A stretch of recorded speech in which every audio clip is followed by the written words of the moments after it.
Hello guys, welcome back to a new video, and today I'm with my mom and her assistant here, Elliot. I'm pretty much the cameraman, and I'm going to be talking a little bit in this video because, well, she's, the tin maker. So, also, our station is Atomic and Nuclei, so go check us out. But let's get into this. Okay, so we're gonna cut a pair of earrings out of this old piece of tin. We already did like that circle for like a test drive, so. Okay, yeah, we've got one mapped out where I want it to go. Yeah. Because I can't see through this, so I kind of want to see where I'm going to position my die cut. This is a movers and shakers die from Sizzix. It's usually used for scrapbooking, and you run it through your big cake machine. Most of the time, this tin is thin enough where if it doesn't cut it completely, it'll give you a pretty good guide to be able to cut out the circle.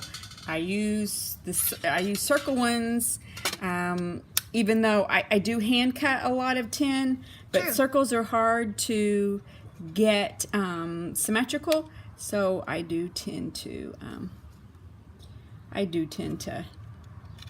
use something that'll help cut those out a little better. Okay.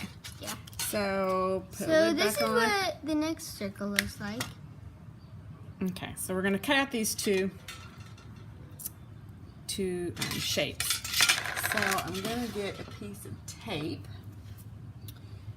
and position my die within the circle here. Tape will help it hold it down.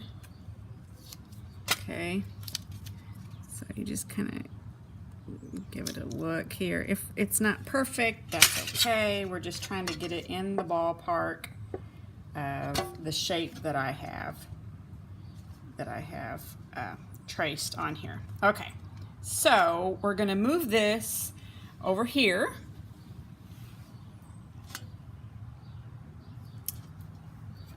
And we're going to put it onto the Vintage Big Kick.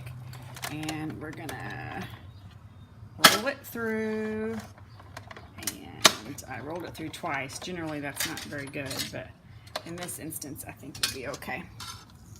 Okay, so peel it off, put that back on here because we're going to use it for the next time. And you can see where it's pretty much cut it here. Be real careful, and you can bend it back and forth and just kind of snap it out. So there's one earring. And then here's what one earring is going to look like. Okay. Pretty cool. All right, now we're going to cut out the next one. Get our die cut back in action here. Where it's supposed to go. Okay, so let's go over here and cut this one out. This is the dangerous part because it has metal tucked inside. You can't really see it.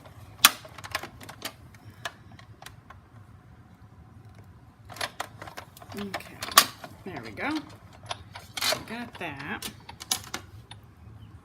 Okay. Pull that die off there. The trash away. Okay, and it didn't really cut this one very well.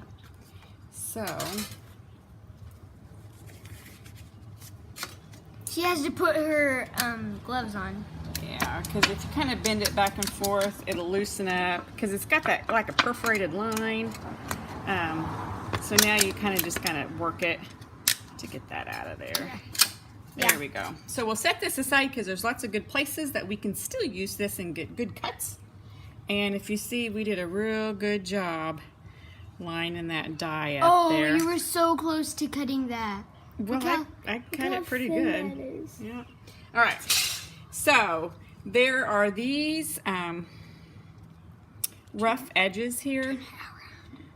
Well, this is what this one looks like. Okay, so we're gonna have a pair of They kind of earrings. look like the same, but Yeah, and these are big. These are going to be big earrings. Now, I'm going to take, because this die has that foam around it, and it kind of tends to curl up the edges. Okay, and so we're going to move over here to my bench block, and we're going to take this little hammer here, and we're going to kind of push out this rounded edge so it lays a little flat. But I don't want to flatten it all, because I still kind of like the raised portion of the print on this piece of tin. So I'm just going to kind of go around it.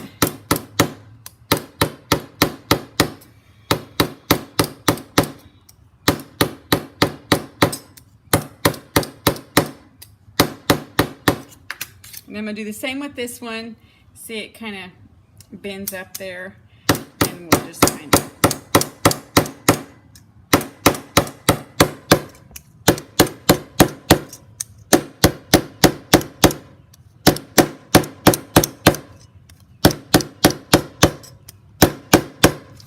want to push the metal real flat. Okay? That's what you want to do. Always do that. Okay. After now, you cut it. We want to de-stress these edges, and it'll also get any of that pink marker that from where we traced our outline. Yeah, like that right, like that right there. Yeah, you'll So get kinda some of that see it. off too. All right, so I'll just hold it, and I'll just go work one way all the way around.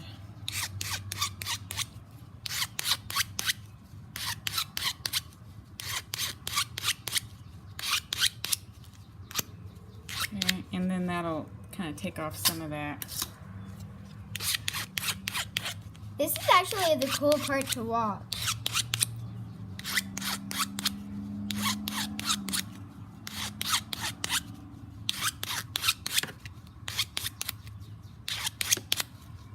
Okay, now we're going to sand the edges. Okay, this is 400 grit. This thing here is one of those nail files, but I just used some double-sided tape and just put some 400 grit sandpaper and tape it on there, so when it wears out, I just take it off. And okay, so we're going to go around the edges and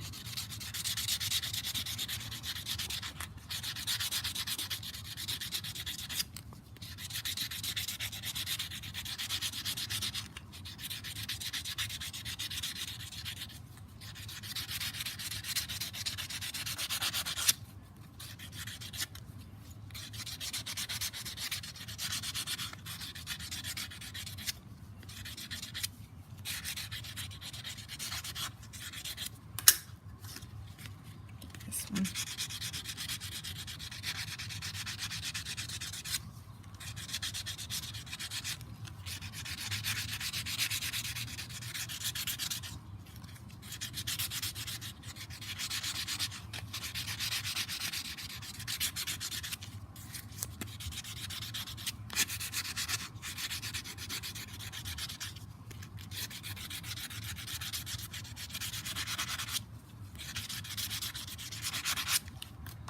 Okay, now I'm going to feel it out and make sure there's no snags on either of them.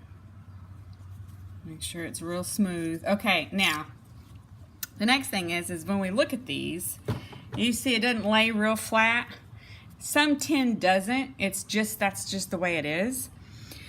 So when you're working with metal, you kind of have to do what we call a work hardening, okay? So this does have some embossed prints, but if we use an embossing folder, like a regular scrapbooking embossing folder, that will work harden this metal a little bit more and then give it an extra print.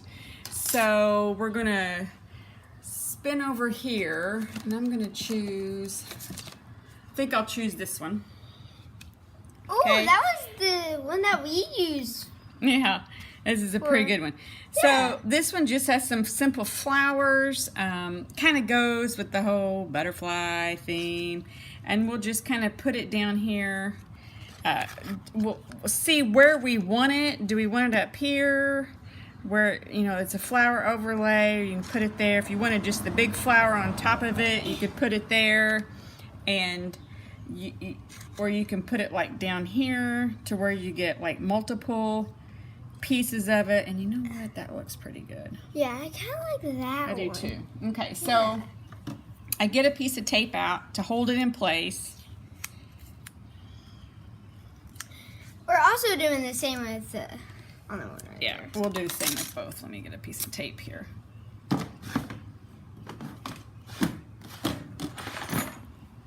All right, so we'll position this guy in here to where we like it.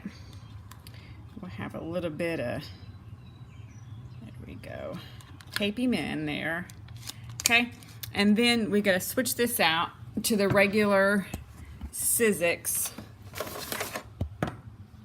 Get rid of the magnet and use the regular Sizzix roller thing, and then you gotta have the one in the bottom and then one in the top.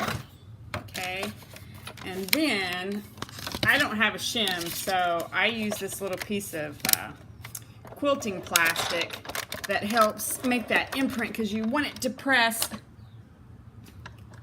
You want it to press in there real good. Okay.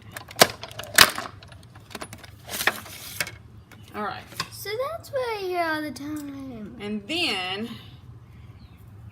you have a piece of metal that is not cattywampus. And you can, if you want to, you could sand off this relief here and put some patina or something, or you can just leave it. I'm just gonna leave it because I like kind of the hidden picture there. So we're gonna do this guy the same way. We'll put him in. Yeah, plus we actually made a real hidden picture. Go follow us. Okay, and then we'll put this guy in there. Okay. Put him in the machine, make sure we get that plastic on top, and roll him through.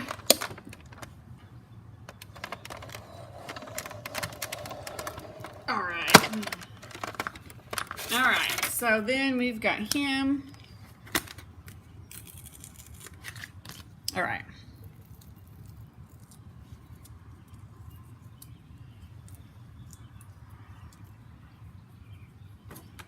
All right, so we'll put our thing away, give him a little bend back into shape. And now we have two discs here that we can clean up, and we can make them into earrings.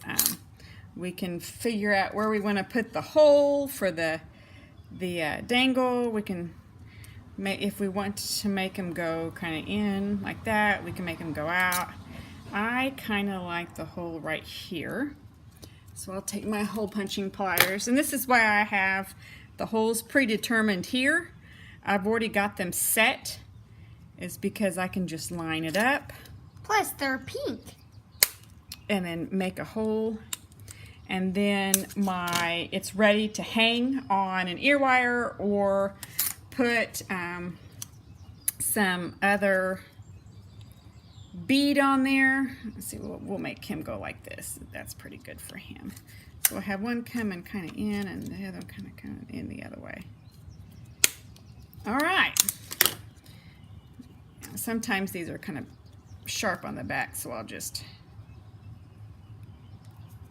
there we go. Flatten it out on both sides, because we never want any sharp edges. Yeah, never. So that's how you prepare the tin, and then you can make earrings from it with that. Maybe we'll come back with the video that we finished it. All right. Thanks, guys. Have a good day. Bye. Bye-bye.